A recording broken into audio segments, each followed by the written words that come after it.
Hello everybody, welcome back to Moon Walker. मैं हूं गगनप्रीत कौर और आज हम शुरू कर रहे हैं एक नया थिंकर। पिछले वीक हमने किया था कार्ल मार्क्स। आज हम शुरू कर रहे हैं इमाइल दुर्खीम से, अ फ्रेंच सोशोलॉजिस्ट जो कि हमारे सोशोलॉजी के डिसिप्लिन को इस्टेब्लिश करने में he was one of the Pioneers. ठीक है, तो उनके he is the second thinker in are paper 1 syllabus और उनके बहुत सारे हम कॉन्सेप्ट्स पढ़ने वाले हैं लेक्चर्स में। उन्हीं कॉन्सेप्ट्स को मिला के एक क्वेश्चन है जो 2022 में आया था। The question is, Durkheim argue that society is more than the sum of individual acts.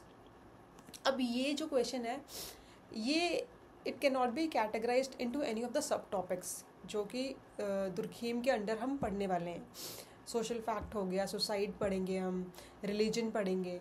ये एक ओवरव्यू था उनका, एक जेनरिक स्टेटमेंट था जो कि उनकी स्टडीज़ में से निकल के आया था। तो जब हम ये स्टेटमेंट प्रूव करेंगे तो हम बॉडी में यही लिखेंगे कि उनके ये कॉन्सेप्ट उन्होंने दिए थे और उससे उनका ये स्टेटमेंट रीटरेट हो रहा है। तो लेट्स सी इट्स स्ट्रक्चर क्या होगा और फिर हम इस क्वेश्चन का मॉडल आंसर देखेंगे with the proper word limit eventually. ठीक है, by the end of this video. Let's see, फटाफट स्ट्रक्चर देखते हैं। इंट्रोडक्शन में आप क्या लिखोगे? इंट्रोडक्शन में आप बुक का नाम लिखेंगे। बुक का नाम है the rules of sociological methods by email Durkheim. और फिर आप हल्का सा इस स्टेटमेंट को डिफाइन कर दोगे, इस स्टेटमेंट को एक सिंपल भाषा में एक्सप्लेन कर दोगे so that you make the examiner know that you understand the question. Half the game जब डिफ़िकल्ट क्वेश्चंस आते हैं, चाहे हम जनरल स्टडीज़ के क्वेश्चंस की बात करें, अगर आप इंट्रोडक्शन में और कुछ नहीं बट क्वेश्चन को ही एक आसान भाषा में एक्सप्लेन करके लिख दो, उसके पॉइंट्स होते हैं। Whether you understood the question और नॉट, इस चीज़ के भी पॉइंट्स होते हैं। तो इंट्रोडक्शन में आप ये लिखोगे, बुक, डेफिनेशन और ऑथर का नाम। एंड बॉडी में वंस यू एक्सप्लेन्ड कि this is what means by this statement, body में यू विल जस्टिफाई कि भाई दुर्खीम ने ये काम किए थे, ये उन्होंने कॉन्सेप्ट दिए थे जिससे कि ये स्टेटमेंट प्रूफ होता है, ये स्टेटमेंट कंक्लूड होता है। ठीक है, सो ये हमारा हो जाएगा स्ट्रक्चर। अब हम थोड़ा मॉडल आंसर की तरफ बढ़ते हुए, उससे पहले ये स्टेटमेंट का मैं आपको मतलब बता दूँ। देखो, दुर्खीम सेज कि society is more than the sum of individual acts.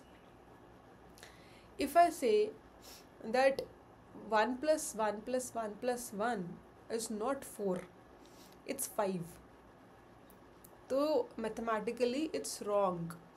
But if I say the same thing about society, society क्या होती है? सोसाइटी इज बस nothing but the individual members of the society.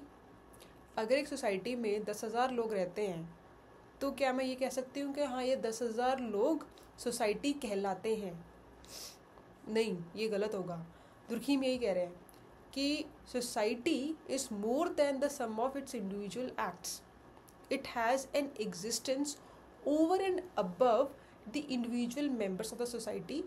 और ये जो society है ये उन इंडिविजुअल मेंबर्स पे एक सोशल प्रेशर, एक कॉन्स्ट्रेंट, एक दबाव, कुछ रूल्स उन पे लागू करती है जिससे कि उन इंडिविजुअल मेंबर्स का कलेक्टिव बिहेवियर, उनका बिहेवियर गवर्न होता है।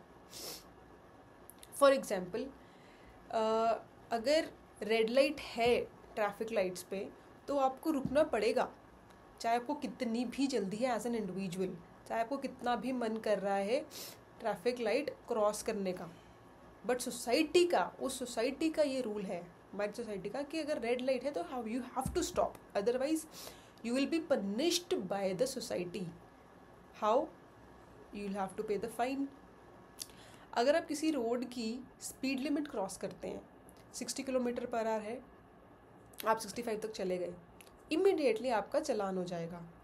Society is punishing you for violating it's rules which were made to govern individual behavior। तो दुर्खीम यही कह रहे हैं कि society has an existence of its own. ठीक है, अब हम मॉडल आंसर देख लेते हैं। मॉडल आंसर ये है 164 वर्ड्स का, तो इट्स 10 मार्कर। तो 150 से 150 वर्ड लिमिट होती है, 150 से 170 में you can finish the argument. ठीक है। इंट्रोडक्शन देखो, बुक का नाम हमने लिख दिया है, the rules of sociological method, and हमने 2 मोटे मोटे पॉइंट्स में इस स्टेटमेंट को सिंपल भाषा में एक्सप्लेन कर दिया है कि हाँ भाई, इस स्टेटमेंट का मतलब ये है कि society possesses its own distinct characteristics जो कि इंडिविजुअल एक्शंस के बियॉन्ड हैं। एंड इसका मतलब ये है कि सोसाइटल जो नॉर्म्स एंड स्ट्रक्चर हैं, जो सोसाइटी के जो भी गाइडलाइंस हैं, जो भी वैल्यूज़ हैं, वो इंडिविजुअल बिहेवियर को रेगुलेट करती हैं, हमारे बिहेवियर को, and creating a reality that is more than the sum of its parts, जो कि इंडिविजुअल मेंबर्स से ऊपर उठ के उनको जोड़ के उससे भी ऊपर है वो चीज़। ठीक है। जैसे आप कह लीजिए कि भगवान है, सोसाइटी हमारे ऊपर है, वो हमारी भगवान है जो हमें रूल कर रही है। अब बॉडी में हम दुर्खीम के कुछ वर्क्स देख लेते हैं, कुछ उनके काम देख लेते हैं जो उन्होंने कॉन्सेप्ट्स दिए, and how these concepts reiterate, they again justify this statement. तो सोशल फैक्ट है, सोशल फैक्ट हम डिटेल में पढ़ेंगे जब हम लेक्चर्स पढ़ेंगे, बट यहाँ पे मैं आपको जस्ट छोटा सा एक ग्लिम्स देती हूँ कि what does he mean by social fact. Social fact ये बोलता है कि they are facts, general facts about a society. Indian society is different from American society. Indian society के बारे में कुछ ऐसे फैक्ट्स होंगे जो कि वेरी पर्टिकुलर होंगे इंडियन सोसाइटी के बारे में। फॉर एग्जाम्पल, इंडिया पाकिस्तान का मैच होता है तो अलग ही ग्राउंड का जोश होता है, both from India side and Pakistan side, but that can not be seen with any other country in the world. North Korea और साउथ कोरिया की जो हिस्ट्री है, जो राइवलरी है, वो that can not be felt with any other country, any other society in the world. Palestine और Israel का जो इशू है वो उनकी हिस्ट्री है, वो उनका सोशल फैक्ट है, उनकी सोसाइटी का, that can not be a part of any other society in the world. तो इसी तरह से हर एक सोसाइटी का एक पर्टिकुलर सोशल फैक्ट होता है। फॉर एग्जाम्पल, इंडियन सोसाइटी का एक बहुत ही पर्टिकुलर सोशल फैक्ट है that we are the only society in the world जहाँ पे कास्ट सिस्टम एग्जिस्ट करता है। It's a very peculiar unique feature which is seen in only Indian society. ठीक है। तो किसी भी सोसाइटी के बारे में कुछ फैक्ट्स होते हैं जो कि उस सोसाइटी के मेंबर्स को गवर्न करते हैं, those are social facts. And उनकी ये स्पेशलिटी है that those can not be reduce to individuals. Individual के अपने मतभेद हो सकते हैं, वो चाहे उस फैक्ट को माने या माने, but those facts govern the general behaviour of that society. ठीक है। Indian society is religious. अब उसमें आप एथिस्ट हों चाहे आप रिलीजियस हों, वो फ़र्क नहीं पड़ता है, but the society in general is religious. ठीक है। फिर नेक्स्ट पॉइंट है कलेक्टिव कॉन्शियंस का। कलेक्टिव कॉन्शियंस मतलब, कॉन्शियंस क्या होता है? कॉन्शियंस मतलब आपकी अंतरात्मा। एथिक्स में आप पढ़ते हो कि मेरा मन नहीं मानता, मेरे एथिक्स नहीं मानते, है ना। 10 लोग अगर बोलते हैं कि यार पैसे बच रहे हैं, बचा लेते हैं, किसी का वॉलेट नीचे गिरा हुआ मिला है तो उठा लेते हैं, पैसे मिल रहे हैं, बट उस 10 में से 9 लोग ये कह रहे हैं, बट एक बंदा अगर कह रहा है कि यार मेरी अंतरात्मा नहीं मानती, मैं किसी और का पैसा नहीं लूँगा, दैट इज़ योर कॉन्शियंस, आपके अंतरात्मा बोल रही है। तो collective conscience is the conscience of the society.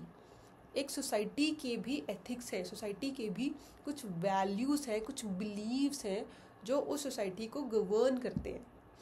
For example, जो हमारा जस्टिस सिस्टम है, जो हमारी जुडिशरी है, वो फेयरनेस में बिलीव करता है, राइट। वो बिलीव करता है इंडिजिनस राइट्स में, वो बिलीव करता है विमेंस राइट्स में। तो जो भी उनका जजमेंट होगा उसके बेसिस पे ये होगी चीज़ें, fairness, justice, compassion towards marginal section of society.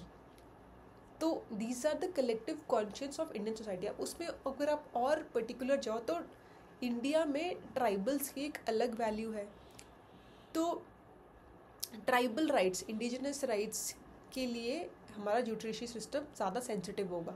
Similarly अगर हम एजुकेशन की बात करें तो इंडिया में education system, compulsory education for children, that has a very high value, और इसलिए हमारे लॉज, राइट टू एजुकेशन पास हुआ, मिड डे मील स्कीम है, one of the flagship schemes of Indian government.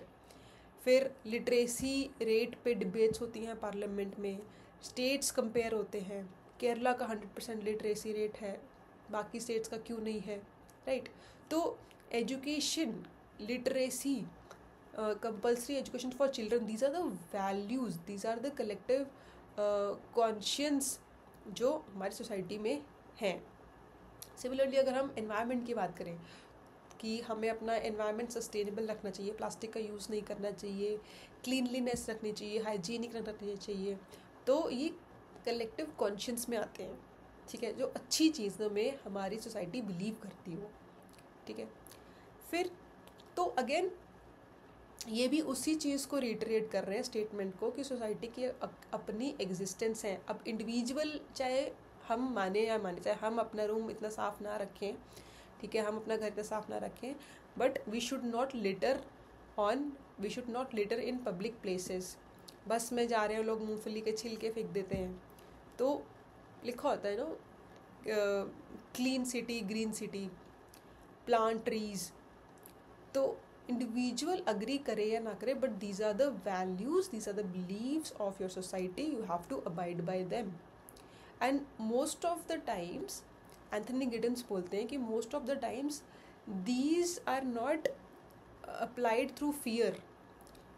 Legal system fear के through है, tax नहीं दोगे तो इनकम टैक्स वाले आएंगे, बट कुछ चीज़ें, बहुत सारी चीज़ें हैं जो फियर के थ्रू नहीं है, कि keeping your environment clean, keeping your environment sustainable, plastic का यूज़ कम हो।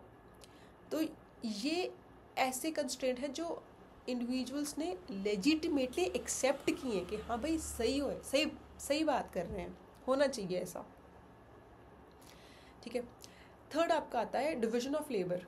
अब division of labour again it's a very complex topic, जो कि इसका हम लेक्चर में डिटेल में पढ़ेंगे, बट यहाँ पे सिर्फ इतना मैं बताऊँगी कि दुर्खीम ने कहा था कि जब मॉडर्न सोसाइटी आती है तो हम जो इंडिविजुअल मेंबर्स हैं सोसाइटी के, उनकी आपस में इंटरडिपेंडेंस बढ़ जाती है।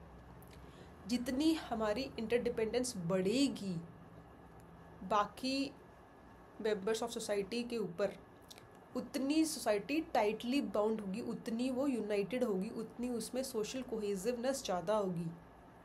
एंड जितनी सोशल कोहेसिवनेस ज़्यादा होगी, अगेन वही कि सोसाइटी की existence over and above those individuals उतनी ज़्यादा होगी, उतनी ज़्यादा the individuals will abide by the social norms, values, rules more, क्योंकि हम डिपेंडेंट हैं। अगर मैं दुनिया के किसी इंसान पे किसी चीज़ के लिए डिपेंडेंट नहीं हूँ तो मैं सोसाइटी के रूल्स क्यों मानूंगी, बट अगर जितनी ज़्यादा मेरी डिपेंडेंसी है बाकी लोगों पे तो मुझे वो रूल्स मानने पड़ेंगे, ये बात है। फोर्थ आता है आपका एनमी या अनोमी। तो अनोमी में what is anomie? Anomie is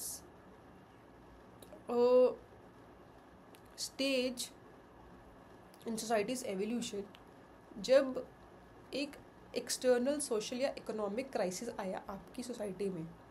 मान लीजिए वॉर आ गया, मान लीजिए फेमाइन आ गया, या कोविड का टाइम आया, पैंडेमिक आ गई, महामारी आ गई, लोग मर रहे हैं, लॉकडाउन लग गया।